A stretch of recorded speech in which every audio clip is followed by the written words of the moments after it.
Good afternoon, Prynhawn Dda.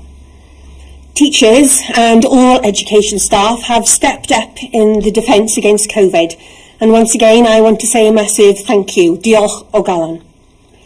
Since the decision to close schools for statutory provision, our understanding of the virus and its longer term impacts has continued to develop. We know that we're going to have to live with this for some time. We know that it will remain our biggest challenge for the foreseeable future. And we know that the classroom experience will be different for a long time to come. It is now 77 days since we took that decision, and by anyone's estimation, that is a long time out of the classroom. Today, I can announce that almost all learners in Wales will have the opportunity to check in, catch up and prepare for summer in September in the next phase for education, which will begin on Monday, June the 29th. We are proposing to extend the term by 1 week to end on the 27th of July with an extra week's break at the autumn half term. So, what does today's announcement mean in practice? In each school, there will be a phased approach. Year groups will be split into cohorts with staggered starts, lessons and breaks, meaning at the very most, a third of pupils will be present at any one time. We will see much smaller classes, providing secure, dedicated time with teachers and classmates. And this time will also include online and personalised classroom experiences, which will prepare children and their teachers for a similar experience in September. Next week, we will publish operational guidance to support schools and further and higher education. And this will include information on managing their facilities, including buildings, resources, cleaning and transport. Turning to colleges, they are ensuring that appropriate measures are being taken to reopen for face-to-face learning. They will prioritise those students requiring licence to practice assessments and vulnerable learners. We are also publishing a paper today from the Wales COVID-19 Technical Advisory Group representing the latest understanding of the virus with respect to children and education. And this is a summary of the latest available science and evidence. I'm giving schools 3.5 weeks to continue to prepare for this next phase. Guidance for childcare providers will also be published next week, supporting them to increase numbers alongside schools. And we will use the last weeks of the summer term to make sure that pupils, staff and parents are prepared mentally, emotionally and practically for what the new normal will be like in September. When the next phase begins on June 29th, there will have been 1 full month of test, trace and protect, and that programme will continue to extend. I can also confirm today that teachers will be a priority group in our new antibody testing programme as we continue to keep Wales safe, and this approach will be crucial. The latest scientific evidence suggests that warm weather and sunlight gives us the best opportunity to ensure more time in school. Waiting until September would mean almost half a year without schooling, which would be to the detriment to the well-being, to learner progress and the mental health of our children and young people. I'm convinced also that it is only returning to their own school will we then see increased attendance from our most vulnerable and disadvantaged children. Of course, saying all this, I also know that this has been and continues to be a really worrying period for us all. What we're doing is creating the opportunity for children to check in, catch up and prepare, and we will make allowances for families' individual circumstances, and we will respect their decisions whether they choose for their children to return between now and the end of July. The health and well-being of pupils and staff is, and it always will be, our primary concern. I understand that many people will feel apprehensive. The 3.5-week period before the next phase gives us time to watch developments elsewhere and provides further check-in points to review the evidence and to ensure the continued success of the rollout of testing, tracing and protect. I know that by working together, we can secure equity and excellence for pupils as they check in, catch up and prepare for summer in September. And once again, I want to say a massive thank you to our education family and to the parents of Wales who have done such an amazing job to date. Thank you. Diolch. I'm now going to turn to questions from our colleagues in the media, and today we're going to begin with Bethan Lewis at BBC Wales. Good afternoon, Bethan. Good afternoon. The government has repeatedly said it's taking a cautious approach to relaxing lockdown. You also considered reopening schools in September, waiting till then, or limiting it to certain year groups. Instead, you've gone for an option which sees children from all different year groups spend some time back in school. Is that a cautious approach?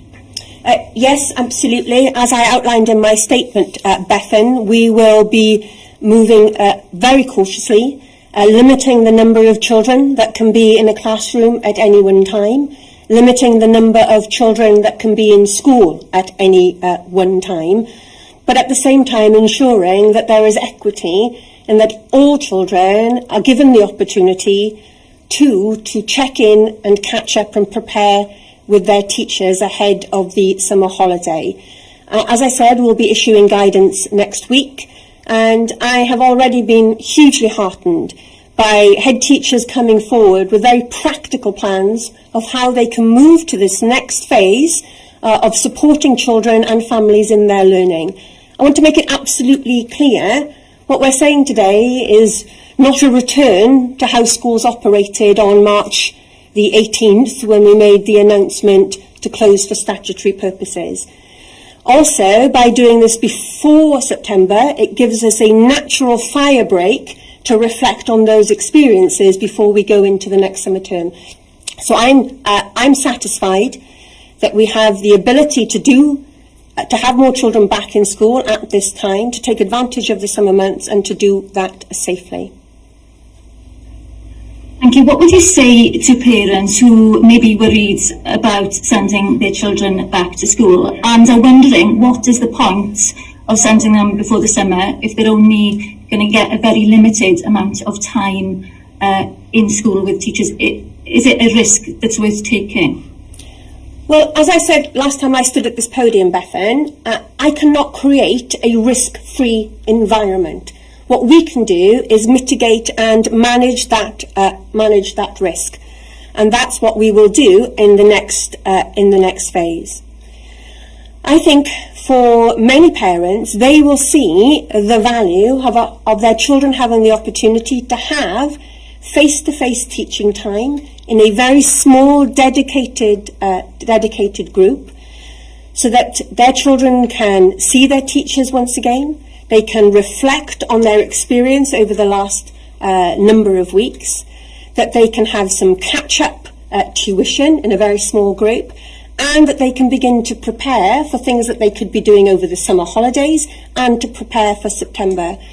We know, and I listened with interest as I drove in to work this morning, your colleagues on BBC Radio Wales that had clips from children. Many of them want that opportunity to go back in, to see their teachers, to be able to see some of their friends, and I'm afraid it will only be some of their friends. We can't have entire year groups together. But I think there is real value. We know the evidence tells us that online learning works best when it is supported by face-to-face contact, and we need to begin to establish that face-to-face contact that will best support our online learning. Next, we're going to go to Megan Boot at ITV Wales. Good afternoon, Megan. Good afternoon. You describe this as a check-in and as a catch-up opportunity, but one union has said that those are not good enough reasons for what they say is risking lives. What do you say to that? As I said, Megan, it is not helpful, I think, at this stage to have inflammatory language. I would do nothing, and I have done nothing from this entire period when we closed schools for statutory purposes to do anything to risk anybody's life. I'm surprised that any teaching union would negate the benefits of children being in front of their members. As I said in answer to Bethan, we know that online learning works best when it is supplemented by face-to-face contact. We have to get ready for a new normal, and we have to begin that process of moving to that new normal, which will be limited contact, face-to-face in schools, more time at home learning in a distance fashion. But it's surprising that any union would negate the ability of their members to use every opportunity to work with children. Thank you. Now, I know we're going to get more details on exactly how this will happen next week, as you said. But realistically, can children be expected to stay 2 metres apart? And if they can't, is it safe for them to be in school? Well, Megan, for older children, that's easier to do without a shadow of a doubt. For our smallest and our youngest learners, that is, of course, incredibly difficult to achieve. But we're not starting from scratch here. Over the last period of weeks, we've had approximately a quarter of Welsh schools that have already been open for children of all ages. And we have found ways of managing that risk and ensuring that those childcare hubs operate safely for our youngest and our older students. Undoubtedly, it is a real challenge, and it is unrealistic to expect our very youngest learners to be able to adhere to social distancing all the time. That's why we will need to keep children in very small groups so that they are not mixing. That's why we will need to keep them with a dedicated member of staff so we're not exposing staff to numerous cohorts of children. And we need to manage that risk. But we have to acknowledge for our very youngest children that is social distancing is a challenge. But we have experience of dealing with this in the hubs that have been operating to date. We've learnt good practice. We know how to mitigate the risks. And now we're able to use that experience to be able to expand the opportunity for some more of our children to go into school for these crucial check-ins and catch-up sessions with their teachers. I think now we're going to move to Andy Davis of Channel 4. Thank you. Could you explain how it will work in practice, please, to have everyone back at school but a third of pupils present at any one time? Given how much learning time has been lost, have you considered extending the school day to make up for lost time? And have you discussed that with the teacher unions? Well, Andy, I have to say that's one of the most interesting backdrops I've seen in any interviews during this process. You're clearly in your car. We, as I've said in my statement today, we're proposing to extend the term by a week to create additional time to ensure that these sessions can take place. We've not had discussions about extending the school day, but clearly the school day is going to operate differently. We will need to have staggered start times for children and potentially staggered finishing times for children.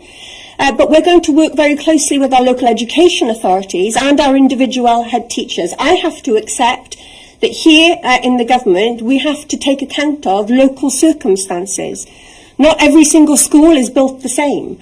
Different schools have different sized cohorts. We have to trust in our head teachers and our governing bodies and local education authorities to be able to use the national guidance and the national expectation to ensure that that works for them in a local setting. And my expectation would be that head teachers will be contacting parents to understand what works best for them in their own individual circumstances. We can set the national guidance and the expectation, and we will work closely with our head teachers and our education authorities to ensure that that then works in a practical level in individual settings, recognising that there will be some variation.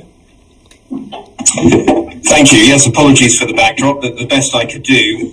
Schools in parts of Wales are already dealing with considerable budget deficits, staff facing redundancies, and what they're hearing now makes them think that if anything, they're going to need more staff and more funding to cope with what's about to come.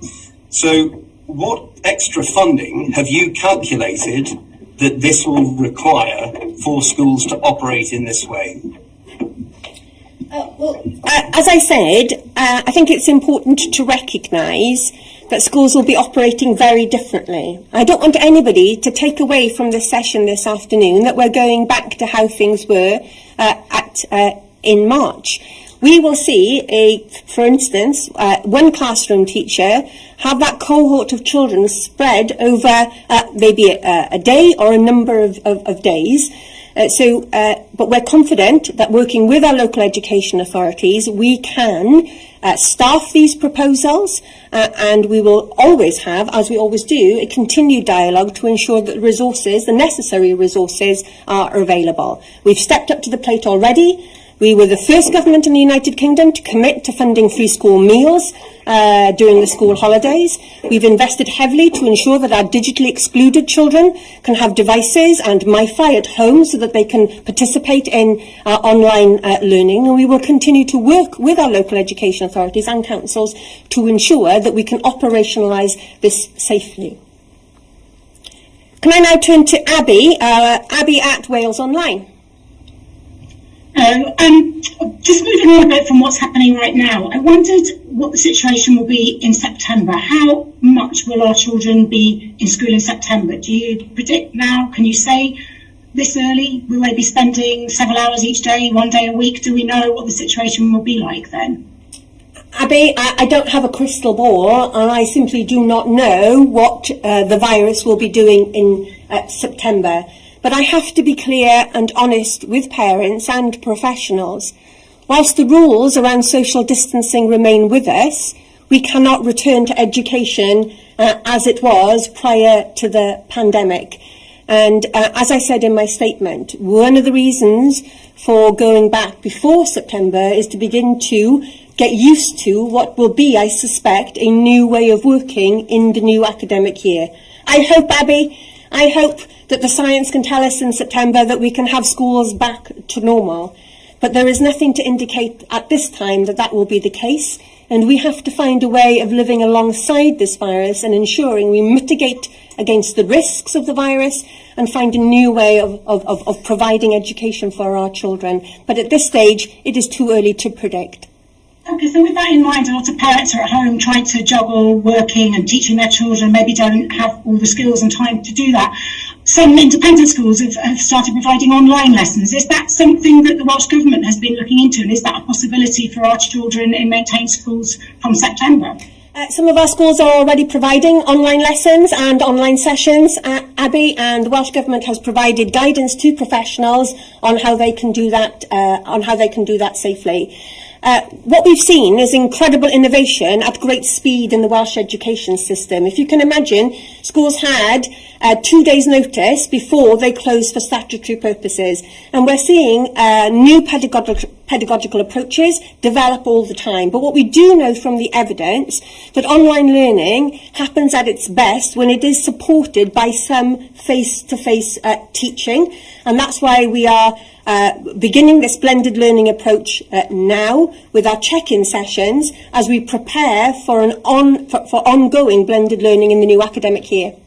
Sorry, I kind of meant online live classes. Is that actually happening now? There are some schools that are providing online live classes currently at the moment. There are some schools providing live online check-ins, and the Welsh Government has produced guidance on this, on how professionals can do that safely and effectively. Okay, and Abby, I'm sorry, we need to move on. I'll try and come back to you if there's time at the end, because I'm now, I don't want to keep Dan Bevan at LBC waiting. Good afternoon, Dan. Thank you, Education Minister. Good afternoon. Can I start by asking about the Four Nations approach? On some aspects, the whole of the UK has been quite consistent, but it seems that on schools, this is the most divided issue. Many people will quite understandably question how presumably all 4 nations can get the same advice and evidence, yet all get 4 very different outcomes. How can it be safer to open schools in Wales than it is in Scotland but not in England?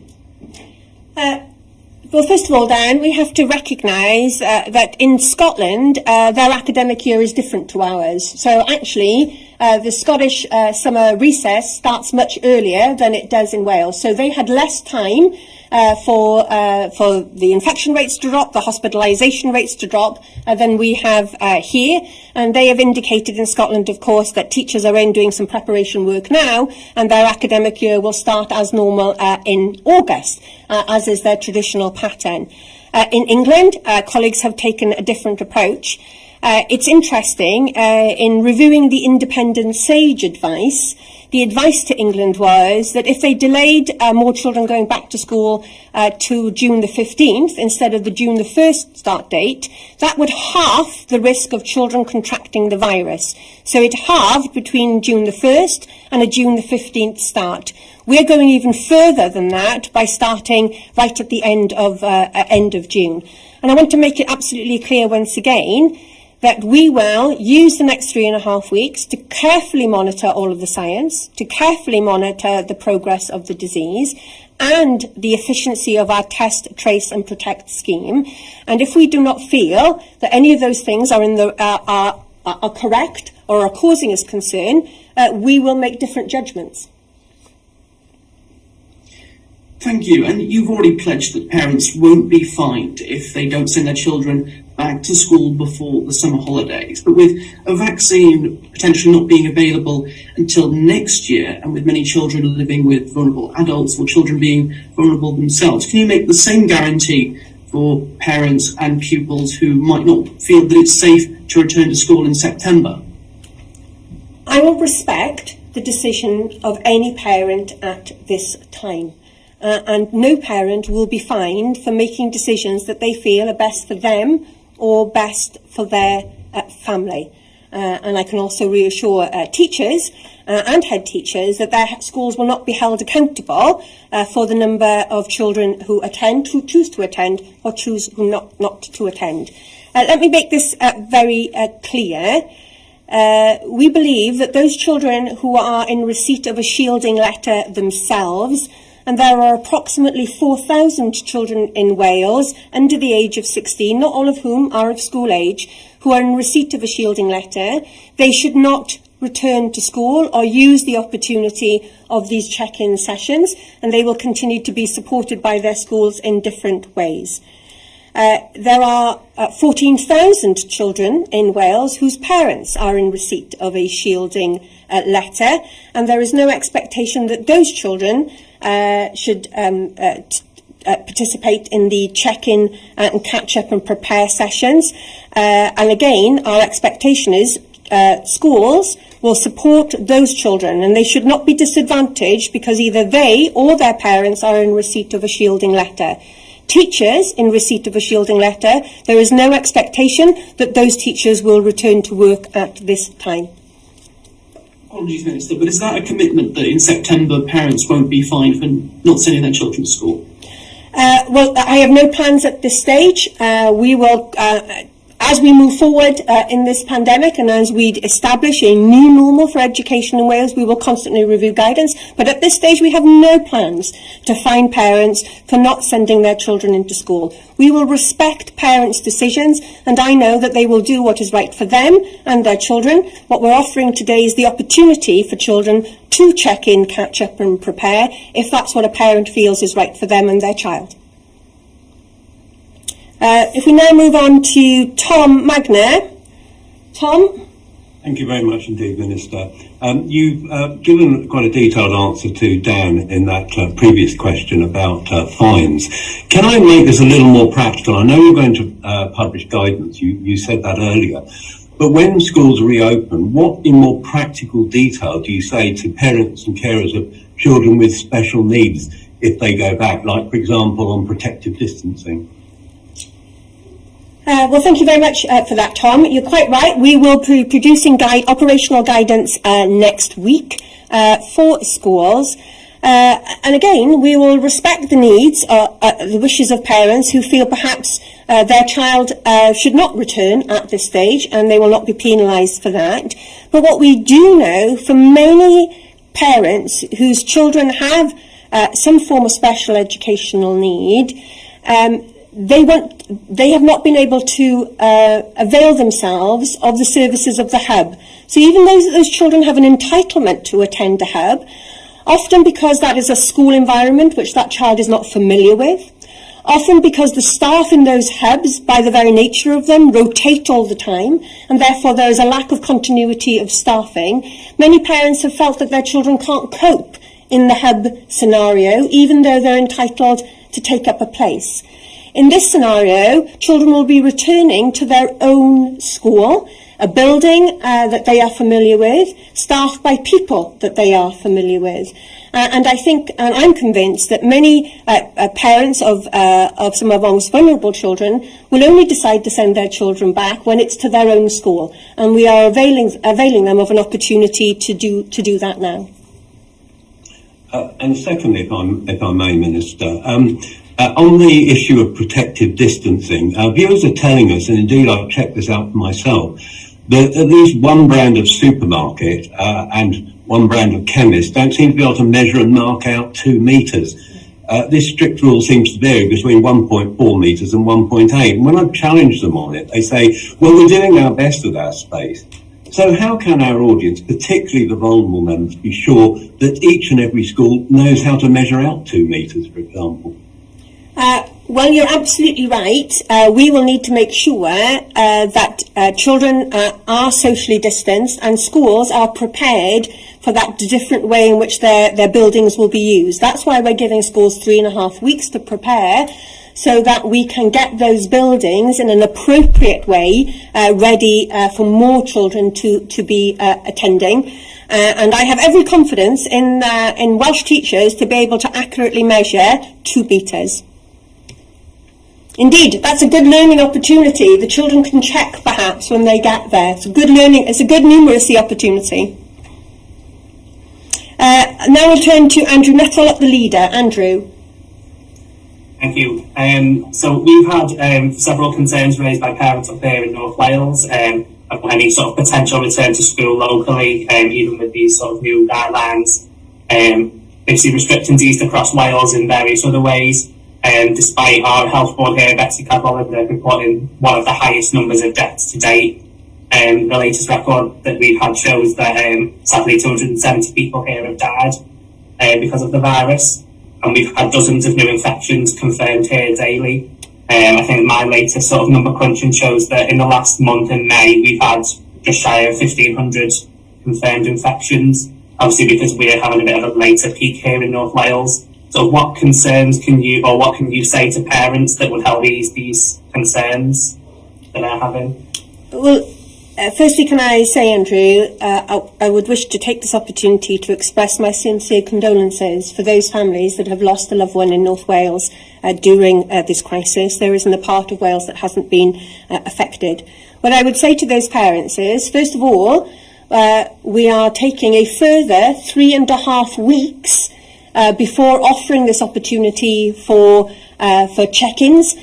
So that's further time to analyse what the data is telling us, what the infection rates are doing, what hospitalisation rates are doing. And as I said earlier, if we have any concerns that any of those indicators are not satisfactory, then we will not be proceeding with this plan. But all the indicators tell us at this stage that we can expect an improving situation. We need to take advantage of the summer months because we know that's what the virus likes the least. We can have more of our children outside, we can have the windows open, we can have greater ventilation, and we need to grasp the opportunity that the summer months offer us, because that's the safest time to have children in school. And of course, a big concern for me is to ensure that we've had a period of time where testing, tracing and protecting has been up and running. So not getting children back to school as that system is starting, but allowing for an entire month of that system to prove itself before we're allowing parents and children to avail themselves of this opportunity. follow up, Andrew? Thank you. So we've had one of our reporters speaking with Wrexham Council here as well in North Wales, who said that getting children to school in these ways, once things sort of return to a new normal, could prove to be difficult logistically, keeping social distancing measures. Some of these councils have said that they will potentially have to double the number of buses that they need, and I assume things like taxi services and other methods of transport will also be needed. Is there anything that local authorities will get to assist them to put these sort of new measures in place to make sure that children can get to school safely as well as be safe in the school?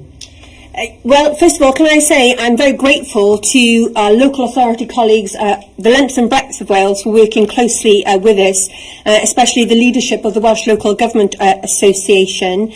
Transport is one of those wicked problems that isn't going to go away while social distancing rules are with us, whether that be now or whether that be in September. So we need to begin to grapple with those situations now and not just leave it until September.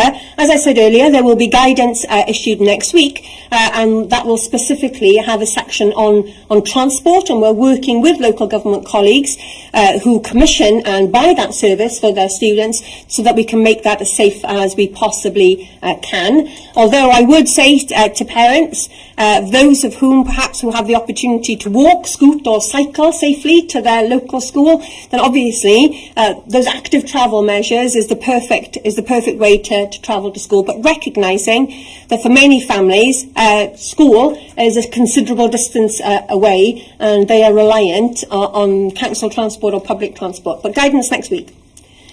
I think we'll now turn to Jordan Howell at Atrium News. Good afternoon, Jordan. Thank you, Minister. Good afternoon. Universities are concerned about the prospect of lost income due to coronavirus. The number of international students coming to Wales is likely to decrease significantly. Last week, you expressed your own concerns about the UK government's proposal to cap the number of English students coming here. Since this plan came to light, have any further conversations taken place with the UK government, and have the Welsh Government been able to put forward alternative suggestions to help mitigate any losses? Well, thank you, Jordan. Can I say it is a source of disappointment to me that the English Minister has decided to impose student number controls on institutions that lie outside of her jurisdiction. There had been agreement that each system would bring in student number controls. They are it is an unusual and an unprecedented step within the sector, but it is a necessary step to provide stability at what is a very challenging time for higher education. But we'd given a commitment that we would do that on a nation-by-nation basis. So it is a great concern to me that the Minister has decided to not just have student number controls for our own institutions within England, that has now seeped over into Welsh institutions, Scottish and Northern Irish ones. And the devolved administrations have collectively voiced our concerns. I spoke to the Minister on Monday about this. Unfortunately, the Westminster Government have ignored those concerns.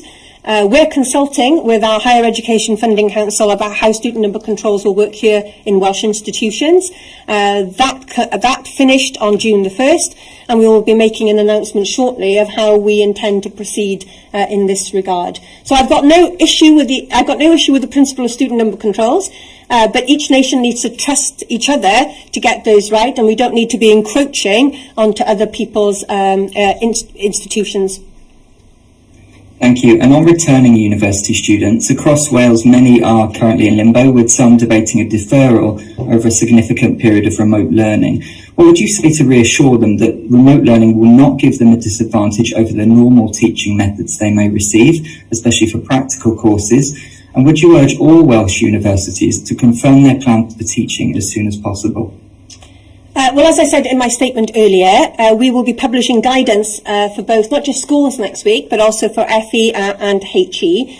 And I know institutions here in Wales are working very, very hard to establish what operations will look like in the start of the new academic year.